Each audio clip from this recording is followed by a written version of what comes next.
Hello friends, good morning. সকলে কেমন আছো? আশা করি ভালো আছো। আর আমি সকালবেলায় কিন্তু দেখো একদম ভালো নেই, দেখে বুঝতেই পারছো। সকালবেলায় নিয়ে বসেছি প্যারাসিটামল নিয়ে বসেছি বলতে সকাল থেকে দেখছি কপালের অর্ধেকটা যন্ত্রণা শুরু হয়ে গেছে। আমার কপালের অর্ধেকটা যখন যন্ত্রণা শুরু হয়, তা সারা দিন যতই ঘুমাই, যতই রেস্ট করি, যাই করি না কেন, যতক্ষণ না আমি প্যারাসিটামল খাবো ততক্ষণ কিন্তু যন্ত্রণা কমবে না। তার জন্য যেহেতু দেখছি যে শুরু হয়েই গেছে, তাহলে সেটাকে বাড়িয়ে সারা দিনের যন্ত্রণা ভোগ করে তো লাভ নেই। তার জন্যই সকালবেলাতেই আমরা প্যারাসিটামল খেতে শুরু করে দিয়েছি। আমি যে খেয়ে নিই, তারপরে দেখা যাবে, যা হবে করা যাবে।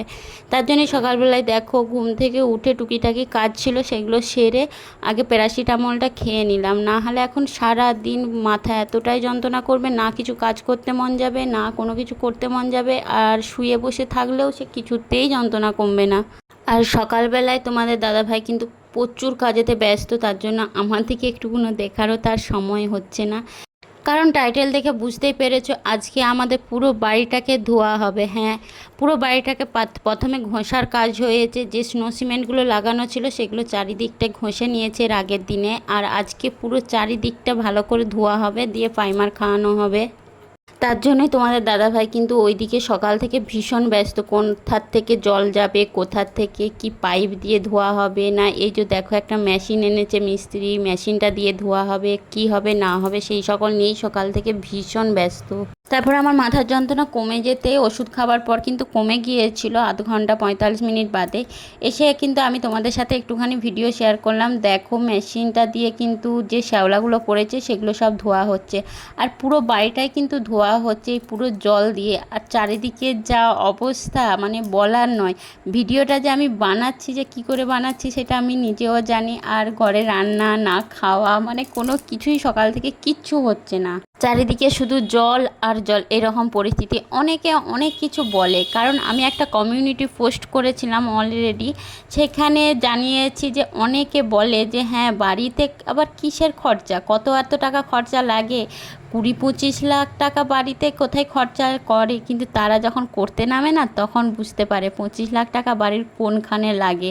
মাত্র 25 লাখ টাকায় কিচ্ছু হয় না বাড়ির। মিনিমাম 30 লাখ টাকা একটা বাড়ির পিছনে খরচা করলে তবু বাড়িটা মোটামুটি এখনকার যুগের হয়, যে পরিমাণ দাম সব জিনিসের, তবুও কিন্তু এখনকার যুগে 30 লাখ টাকাতেও কিন্তু বাড়িটা কমপ্লিট হয় না। যারা বাড়ি করতে নেমেছে বা যারা করে তারাই জানে। আর এদিকে দেখো আমার ছেলে কি দুষ্টুমি করছে, সে ফ্রিজ থেকে কোল্ড ড্রিঙ্কস বার করে, মানে ম্যাঙ্গো ফুটি ছিল বার করে, সে আমনা খাচ্ছে। আমি বলছি তুই পুরোটা খেয়ে নিলি, একটা বড় বোতল এনেছিল তোমাদের দাদাভাইয়ের আগের দিনে, সেটা কি সে খাচ্ছে। আমি বলছি আমাকে একটুখানি দে, অতটা খাস না। দিয়ে আমার জাস্ট মুখটায় ঠিকিয়েছে, দিয়ে সাথে সাথে নিয়ে নিয়েছে। এত দুষ্টু হয়েছে বলার নয়। তারপরে বেশ 10টা-11টার সময় কিন্তু পুরো ঘরটা মোটামুটি ধোয়া হয়ে গিয়েছিল, পরিষ্কার করা হয়ে গিয়েছিল। তার জন্য কিন্তু আমরা এরপরে রান্না খাওয়ার জোগাড় করেছিলাম।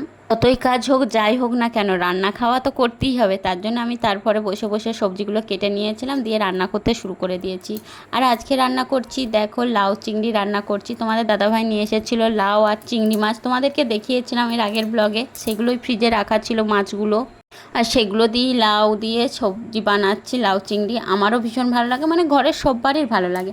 আর এইদিকে হচ্ছে টমেটো দিয়ে মাছের ঝাল হচ্ছে পাঁচটাতে, ছোট্ট কড়াই। এই কড়াইটা কিন্তু আমি যখন তোমাদের দাদাভাইয়ের সাথে 2015-তে কাশ্মীর গিয়েছিলাম তখনকার কড়াই।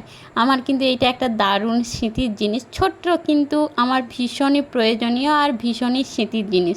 আর হবে শাক।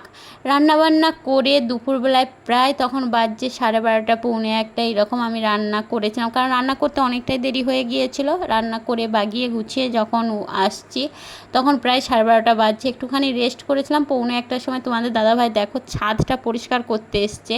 ছাদের যে টবগুলো আছে সেই টবগুলো সব পরিষ্কার করছিল, কারণ ওর মধ্যে পায়রাতে অনেক পটি করে দিয়েছে। তারপর চারিদিকে ধুলো, তারপর যে শ্যাওলাগুলো সব বেরিয়েছে ধুয়ে আর করে সেগুলো সব শুকিয়ে যেতে চারিদিকতে যেমন নোংরা হয়েছিল সেগুলো সব পরিষ্কার করতে করছিলাম আমি আর তোমাদের দাদাভাই দুজন মিলে, একটুখানি তোমাদের সাথে শেয়ার করলাম।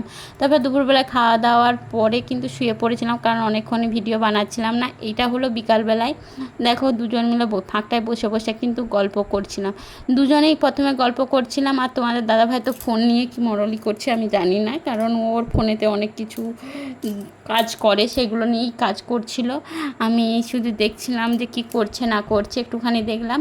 আর আমার ছেলে এইদিকে দেখো সাইকেল নিয়ে সাইকেল চালাচ্ছে, একটু পরে দেখতে পাবে সামনের দিকে। তারপর দুজন মিলেই গল্প করতে করতে কিন্তু মাও এসেছিলো, দিয়ে মাও আমাদের সাথে গল্প করছিল, মা মানে শাশুড়ি মাও এসে আমাদের সাথে গল্প করছিল। তারপর মা এসে যখন তার ছেলের সাথে গল্প করছিল, আমি তখন একটু সামনের দিকে গিয়ে দুটো একটা শর্ট ভিডিও বানিয়েছিলাম। আর তোমরাকে বলেছিলাম মা ছেলের মাঝে কিন্তু আমি যাচ্ছি না, কারণ মা ছেলে গল্প করলে তার মাঝখানে আমি যাব না, কারণ তাদেরও নিজেদেরও কোনো পার্সোনাল কথা থাকতে পারে অবশ্যই। যেমন আমার স্বামীর সাথে আমার পার্সোনাল কথা থাকে, তেমনি আমার শাশুড়ি মায়ের তার ছেলের সাথে অবশ্যই পার্সোনাল কথা থাকে। তার জন্য কিন্তু তাদের মা ছেলের মাঝে কিন্তু আমি যাইনি। আর মা যখন এসেছিলো আমি তখন কিন্তু ব্লগ ভিডিও বানাইনি, জাস্ট শর্ট ভিডিও একটা বানিয়েছিলাম। আর এইটা হলো রাত্রেবেলায় তোমাদের দাদাভাই নিয়ে এসেছে দেখো আইসক্রিম। আর আইসক্রিম আনার সাথে সাথে আমার ছেলে গেছে তার দাদুকে একটা দিতে। তোমাদের দাদাভাই যখন কোনো কিছু জিনিস আনে তখন কিন্তু বাড়ির সবারই জন্যই আনে, মা বাবা আমার জন্য ছেলের জন্য, মানে তার জন্য সবারই জন্যই আসে। পাঁচটা মানুষের জন্যই আছে।